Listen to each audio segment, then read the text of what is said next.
I'm standing at the head of the conference table on a Tuesday morning, explaining the core framework of the project when everything stops. My laptop screen goes dark. My system access terminates right there in front of everyone. My heart rate spikes immediately. Something is wrong. I look up and see Adam, my direct manager, clearing his throat with theatrical precision. He's been waiting for this moment. "We'll take it from here," he says quietly, his voice carrying a finality that makes my stomach drop. People shift in their chairs immediately. Nobody looks shocked or surprised.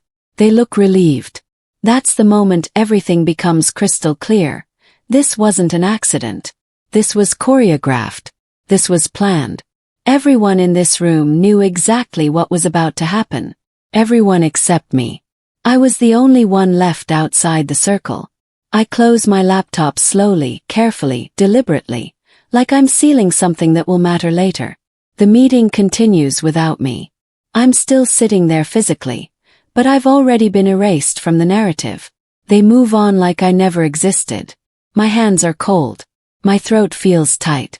I scan the table methodically, making eye contact with each person. Eyes drop immediately like I'm contagious. Pens start moving with sudden urgency. A few faces tighten, not with sympathy but with relief. Relief that this is happening. Relief that they're not the ones being removed. One person nods slightly, a gesture so small most people would miss it. But I catch it. That nod is confirmation that the plan worked perfectly. That everything is going according to the predetermined schedule. Nobody says anything. No one asks what just happened. No one asks if I'm okay or if there's been a mistake. No one asks for clarification. No one defends me. Not even the people I mentored personally. Not even the junior analyst I trained for 6 months on my own time. The silence isn't confusion. It's agreement. It's consensus. Every person in this room had this conversation before, without me. They decided together to do this. They kept the decision secret. They didn't give me a warning or a chance to explain. They didn't ask my side. I was the only one surprised by my own removal. I realize in that moment that I've been working in a room full of cowards. Adam starts delegating my project immediately to someone else. To Carter, who's been here 4 months and barely knows the scope of work. Carter won't make eye contact with me. His face is red with shame or embarrassment or excitement. He knows what he's getting. He knows the work isn't actually his. He knows he's stealing it. But he's smiling anyway.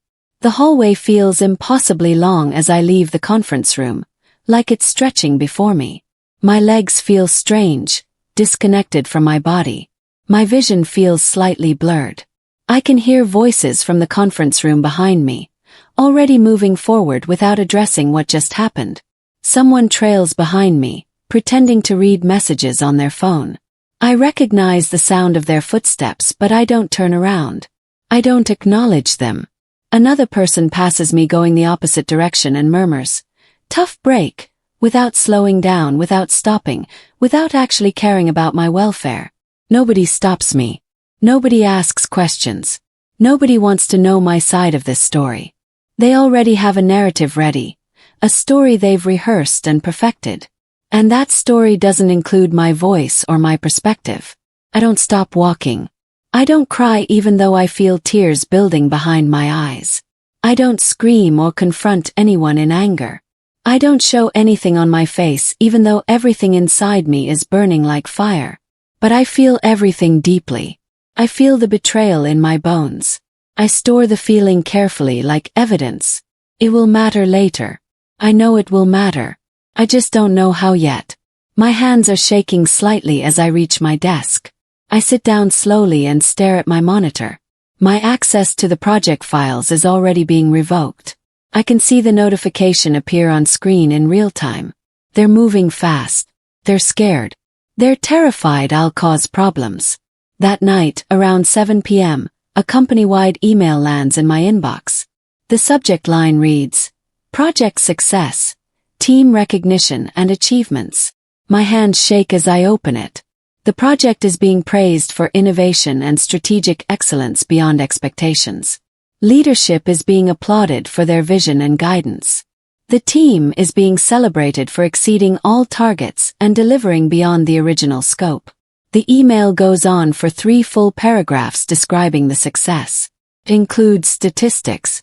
It includes testimonials from clients. It's being positioned as a major win for the company. I created the entire framework from scratch. I built the comprehensive strategy.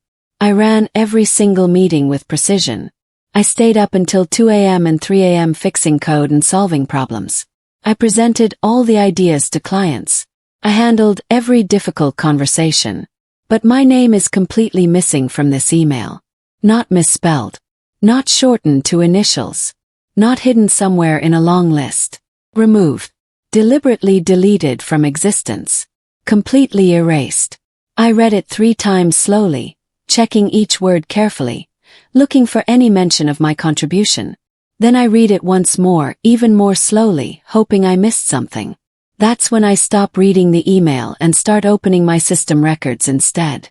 Something has shifted inside me. Something permanent and irreversible. Something dangerous. I access the file history on the shared server from my personal laptop. Everything is still there. Every single draft ever created. Every timestamp showing when changes were made. Every late-night revision I made at 2 a.m. and 3 a.m. and 4 a.m. when I couldn't sleep because I cared too much about getting things right. My digital fingerprints are everywhere. In the language, the structure, the logical flow, the strategic decisions, the creative solutions. They deleted my name and my credit, but they couldn't delete the proof. The system remembers what humans try to forget. The system is designed to remember everything. I scroll through months of work and see my exact phrasing in the final presentation document. Word for word. Sentence by sentence. The same metaphors I used. The same examples I created. The same structure I designed.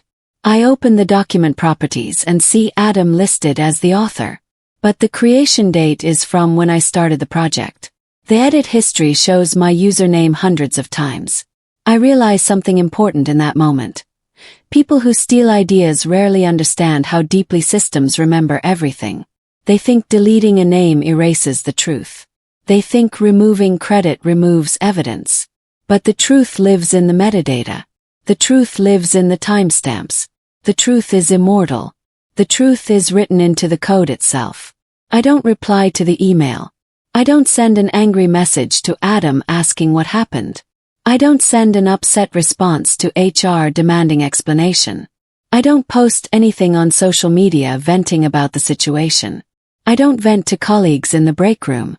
I don't defend myself in any public way or private way. I don't confront anyone directly. Silence spreads fast when people expect noise and anger and drama and confrontation. But silence is confusing to guilty people. Instead, I start mapping access logs methodically and carefully. Who touched what file and when? When they accessed it and how many times? How long they spent viewing it? When they made changes to content? What changes they made exactly? I create spreadsheets. I document everything. Patterns appear quickly once emotion is removed from the equation, and you're just looking at cold data. I'm being methodical. I'm being patient. I'm being invisible. I'm becoming a ghost. They think I've accepted the loss and moved on to other things. They think I'm crying at home or updating my resume or talking to lawyers. They think I'm already resigned to my fate and fate is final. What I've actually accepted is that this will take time. This will require strategy and planning. And I have nothing but time. I have patience they don't understand. I have patience they'll never understand. In a meeting I'm still invited to. Barely, sitting at the edge of the table like I'm an afterthought or a mistake. Someone explains a decision I recognize instantly. Word for word. My exact phrasing. My structure. My logical flow. My examples. I hear it and I feel my heart rate spike, my hands clench, but I keep my face completely neutral. I don't react. I don't interrupt them. Halfway through explaining something I created from scratch, they hesitate. They lose their place momentarily. Their eyes flick toward me for just a second, nervous and searching. They're checking to see if I'm going to call them out. They're checking to see if I'm going to interrupt and expose them. Keep my face blank. I keep my hands still on the table. I don't react with anger or frustration. Lies get louder when liars think they're safe and unobserved by the people who know the truth. I've learned that truth now. I'm watching everything. I'm listening to every word carefully. And I'm writing everything down in a notebook I keep hidden in my drawer. I'm creating a record. They grow comfortable over the next 2 weeks. Too comfortable. Dangerously comfortable. They're starting to believe their own lies. They start misusing terminology that I explained carefully in multiple meetings. They misquote data I compiled personally from scratch. They gloss over logic and reasoning they don't actually understand because they never created it. They skip steps in the process because they don't know why the steps matter or what problems they prevent. I notice every single mistake. I write everything down quietly, neatly, with exact dates and times and contexts. Arrogance has a rhythm and a pattern. Once you hear it clearly, you can predict the next mistake before it happens. They're becoming sloppy because they think they've won. They're getting lazy because they believe the battle is over. They assume I've checked out emotionally and moved on. They think I've accepted my defeat and moved on to acceptance and healing and a new job. But I've never been more present. I'm a ghost in the room. Invisible. Watching. Recording. Listening. Building a case. Building a timeline. I overhear my name near the break area during lunch on a Friday. 2 senior managers are talking near the coffee machine, not realizing I can hear them from around the corner. I'm standing out of sight. She struggled near the end, one of them says with confidence. Couldn't keep up with the pace, says the other one. Started making mistakes.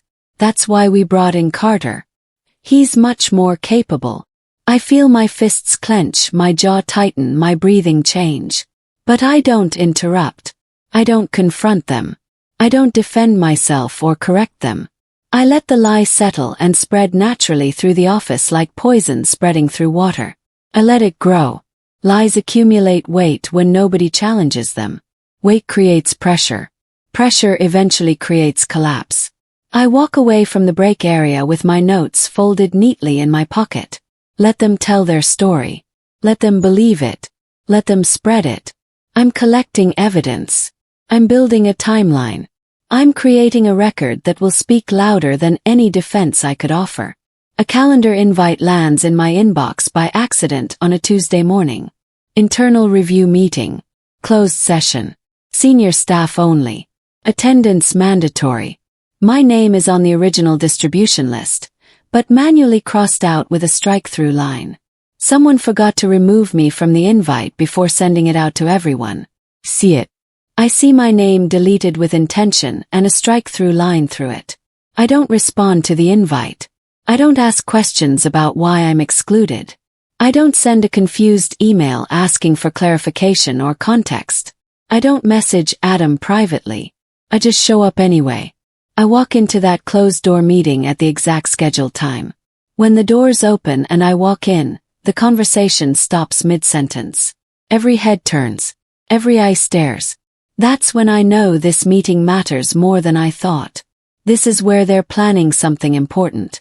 This is where the real decisions are being made. This is where the conspiracy deepens. "Oh, this is awkward," someone says with a nervous laugh that rings false and hollow. Nobody asks me to leave. Nobody asks me to stay. There's just uncomfortable silence that stretches across the room like a physical thing you can touch. I take a seat at the table and open my notebook calmly. Pull out a pen. Click it once. The sound is loud in the silence. Silence stretches across the room for what feels like forever. Power shifts subtly when people realize you're not where they planned you to be. And you're not apologizing for it. You're not crying. You're not pleading or explaining or justifying your presence. You're just sitting there, present and impossible to ignore. You're forcing them to acknowledge you exist. You're making them uncomfortable. Adam's jaw tightens. I see his hand clench the edge of the table. His knuckles turn white. Someone clears their throat. Nobody knows what to do. They were never prepared for this. They thought I'd stay home. They thought I'd accept my fate quietly. But here I am, waiting, listening, recording, One of the executives tries to continue the meeting, but his voice wavers. He stops, starts again. The electricity in the room is unbearable. Can taste it. Can feel it. And I'm not leaving until I hear everything they have to say. They need to know that silence is a weapon. Silence is power.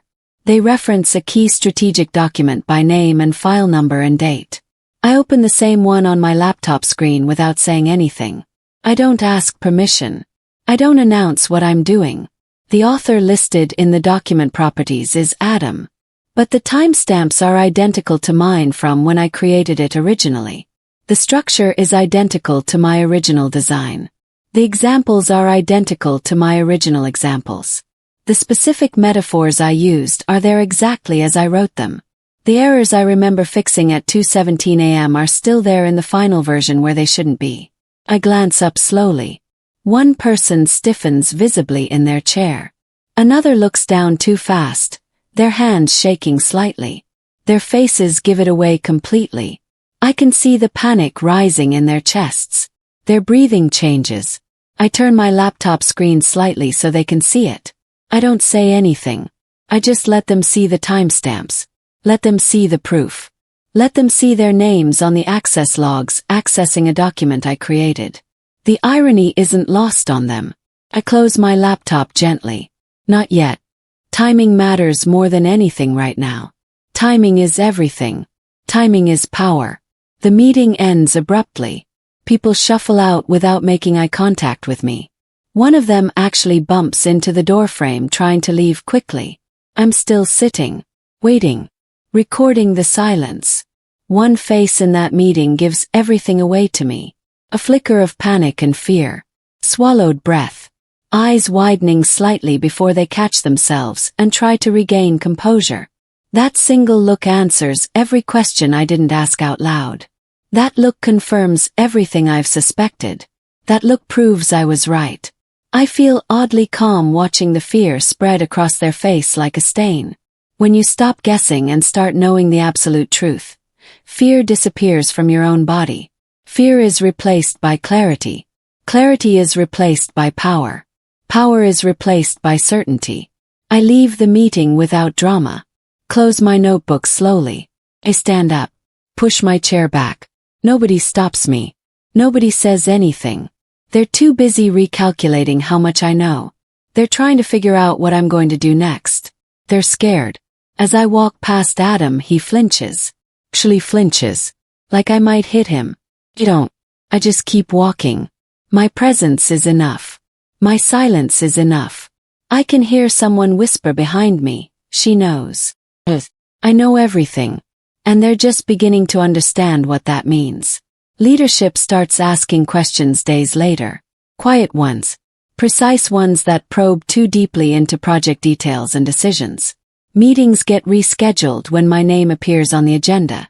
Conversations end abruptly when I enter rooms. People stop talking mid-sentence. The tone changes everywhere in the office. People speak differently around me now. There's an electricity when I walk by. People whisper. Eyes follow me. Control is loosening visibly. I can feel the structure cracking.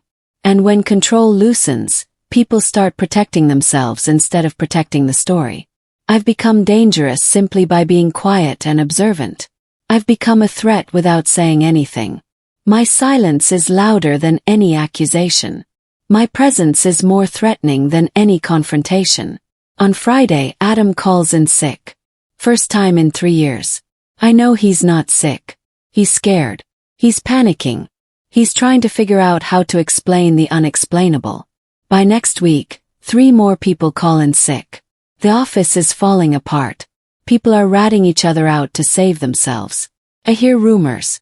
I hear accusations being made. I hear people trying to shift blame. And I'm not even saying anything. The lie is collapsing under its own weight. An internal audit is announced suddenly during a company-wide meeting. They say it's routine. They say it's standard procedure and completely normal. Nobody believes that. Not even for a second. People start documenting their own actions frantically the same day. Emails get sent explaining things nobody asked about. People are covering themselves. sending messages that create false records and timelines. People are building alibis and explanations. They're scared. I don't change my behavior at all. I'm consistent. I'm organized. I'm methodical. Consistency is powerful. Panic is loud and obvious. But silence remains absolutely terrifying to guilty people. Guilty people can't ignore silence. Guilty people become obsessed with silence. They try to fill it with words. They try to explain things nobody questioned. The auditors arrive on Monday. They're professionals. They're thorough. They don't care about office politics or friendships. They care about facts. They care about documentation. They care about truth. By Wednesday, they're asking very specific questions. By Friday, they're reviewing all the files I documented. They're looking at timestamps. They're comparing narratives. They're seeing the inconsistencies. The conspiracy is unraveling in real time. And I'm not even in the room. Someone approaches me after hours in the parking lot near my car. It's one of the junior analysts I trained personally. Nervous, quiet. Their voice shakes slightly. I didn't think it would go this far, they say softly. I thought they were just going to adjust the credits. I didn't know they were going to erase you completely. They forward me messages and files. Screenshots of conversations between senior staff. Context I needed. Proof I didn't have. Emails where Adam explicitly discussed erasing my name. Emails where he laughed about it. Emails where he called me names. Emails where he bragged about stealing my work. They threatened my job if I said anything, the junior analyst says. But when the audit started, I realized what they did was really wrong. Really illegal. I can't be part of this. I don't react emotionally. Thank them once. They nod and leave quickly. Truth always finds allies when consequences become real and unavoidable. People fear what they've done more than they fear speaking about it. That night, 2 more people reach out. They send more screenshots. More proof. The case is becoming airtight. The documentation is becoming overwhelming. They can't explain any of this away. I assemble everything chronologically on my personal laptop at home during the weekend. No commentary. No accusations. No emotional language or dramatic phrasing. Just facts aligned cleanly and clearly. Access logs showing who accessed what and when. File histories with exact timestamps. Meeting notes with direct quotes. Email trails showing the deception. Slack messages revealing the conspiracy. Screenshots of conversations. Video recordings from meetings where they claimed credit. The story tells itself when you let it breathe and exist without embellishment. I don't editorialize. Don't rush. I let the timeline become so undeniable that no explanation can cover it up. No lie can bury it. No excuse can minimize it. No apology can erase it. I create a presentation. Slide by slide. Evidence by evidence. The progression is perfect. You can see exactly when they decided to steal my work. You can see exactly when they coordinated the removal. You can see exactly when they decided to gaslight me. The timeline is a narrative of calculated betrayal. Files start disappearing from shared drives over the next week without explanation. Access gets restricted suddenly. Someone recalls emails that were archived. An IT request is made hastily that shouldn't have been made. Every attempt to erase leaves another mark. Every deletion creates a digital footprint. Every recovered file creates more evidence. People forget that systems are designed to track change and movement, not hide it. The more they try to clean up, the worse it looks. The more they cover, the more obvious the cover-up becomes. It's like watching someone dig themselves deeper into a hole with each shovel of dirt. It's like watching someone accelerate their own destruction. The auditors catch the deletion attempts. They recover the files. They create reports about the suspicious deletion activity. This isn't just theft anymore. This is obstruction of an audit. This is destroying evidence. This is conspiracy. The legal implications are escalating. The situation is becoming criminal territory. Adam stops coming to the office. He's texting people frantically. People are getting lawyers now. This is no longer just about who gets credit. This is about potential charges. One of them defends the project confidently during a town hall meeting in front of the entire company. Too confidently. Dangerously confidently. They cite outcomes and decisions they can't fully explain. The room listens differently now. People lean back. Pens stop moving. Eyes become skeptical. Confidence without comprehension always collapses under even light scrutiny. They're talking too much. They're explaining things nobody asked about. They're digging themselves deeper with every sentence. They're over-explaining because they're nervous. They're nervous because they know something is wrong. They're trying to make the lie sound real. But the lie is drowning in its own complexity. The story has too many details. The story has too many contradictions. I'm sitting in the back, watching, recording, taking notes. People around me are exchanging looks. They can sense something is off. They can sense the deception. The presentation ends and there's polite applause. But it's hollow. It's uncomfortable. Nobody actually believes what they just heard. A single question comes from the back of the room. Polite. Professional. Can you clarify the original source for that framework and who initially developed it? Silence follows. Too long. The speaker's smile fades. They answer halfway through a sentence, then change direction. They contradict something they said earlier. They contradict themselves multiple times. I shift around the room. The room feels the crack forming. Something has broken in their credibility. Something fundamental has cracked. And everyone can feel it. Everyone can see it. The house of lies is collapsing. Someone else raises their hand. I heard there was some confusion about the project timeline. Can you walk us through the original planning phase? More silence. More contradictions. More squirming. The presentation that was supposed to reinforce the narrative is now destroying it. Every question reveals another inconsistency. Every answer creates more doubt. By the time the town hall ends, everyone knows something happened. Everyone knows the truth isn't being told. Everyone knows to look elsewhere for answers. I'm asked, carefully now, respectfully now, apologetically, to share what documentation I have. They approach me quietly, reverently almost. I don't dramatize anything. I don't make accusations. I don't raise my voice. I simply upload files to a shared system. I grant read-only access to leadership and HR. I say nothing else. Let the records speak. Let the evidence do the talking. The timestamps speak first. The file history speaks second. The documentation speaks loudest. The silence after is different this time. It's heavy. Final. There's no coming back from this. There's no explaining this away. There's no covering this up. The auditors review everything. They compile their findings. They prepare their report. The legal department gets involved. HR starts preparing for disciplinary action. And I'm not even in the room. I'm not making any accusations. I'm not giving speeches. I'm just letting the truth stand on its own. The records are the evidence. The records are the judge.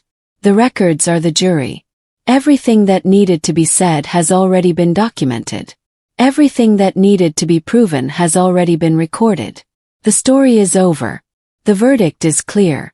Explanations pile up from the guilty parties over the next few days. None of them align with each other. Someone contradicts themselves twice in one single sentence. Another person over-explains, providing details nobody asked for because they're panicking. Authority drains visibly from their faces.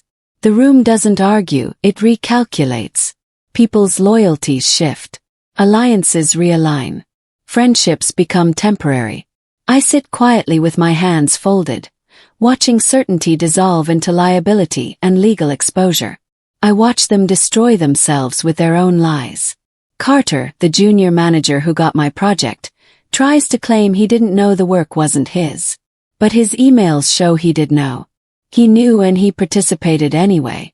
His career is essentially over before it really started. Adam tries to blame HR. HR provides documentation showing he initiated everything. He tries to blame the company culture. The company provides evidence of his explicit communications planning the theft. Every explanation becomes another nail in the coffin. Every defense becomes more damaging than the previous one. The conspiracy is so documented, so recorded, so thoroughly proven, that there's literally nothing they can say to change the outcome.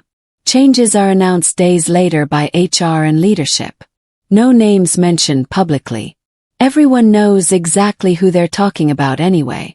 The company frames it as process correction and structural realignment and resource optimization.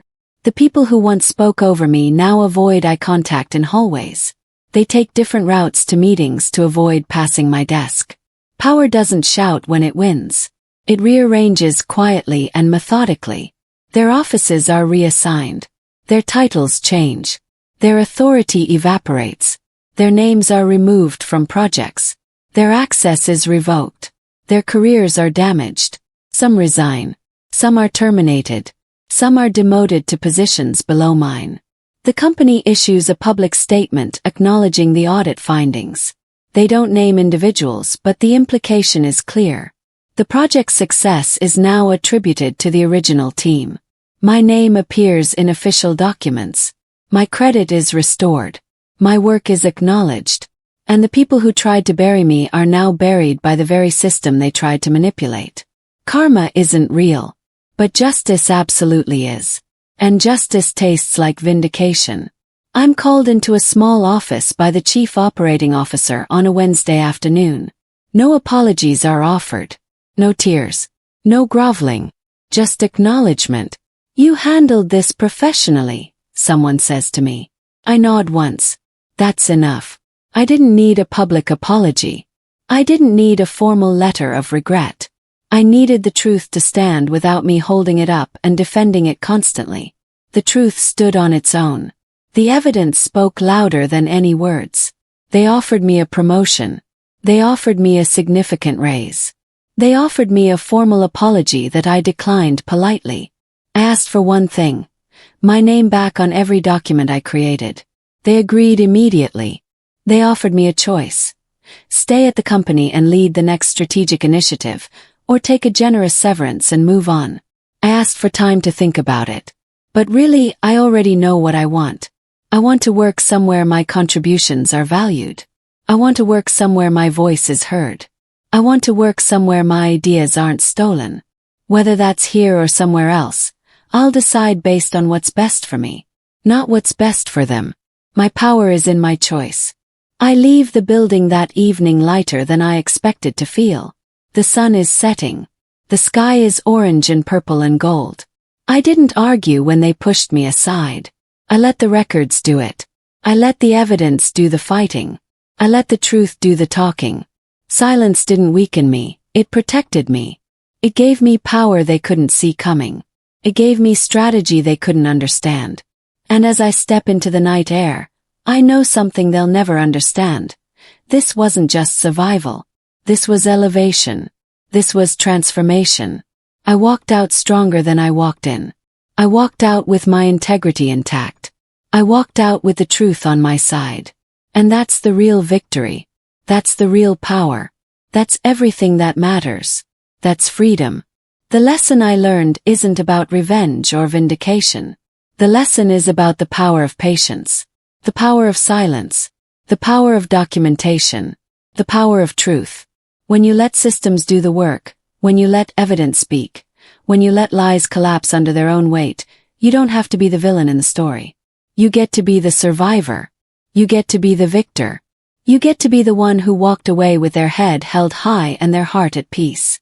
And no amount of stolen credit, no amount of public humiliation, no amount of betrayal can take that away from you. That's my final truth.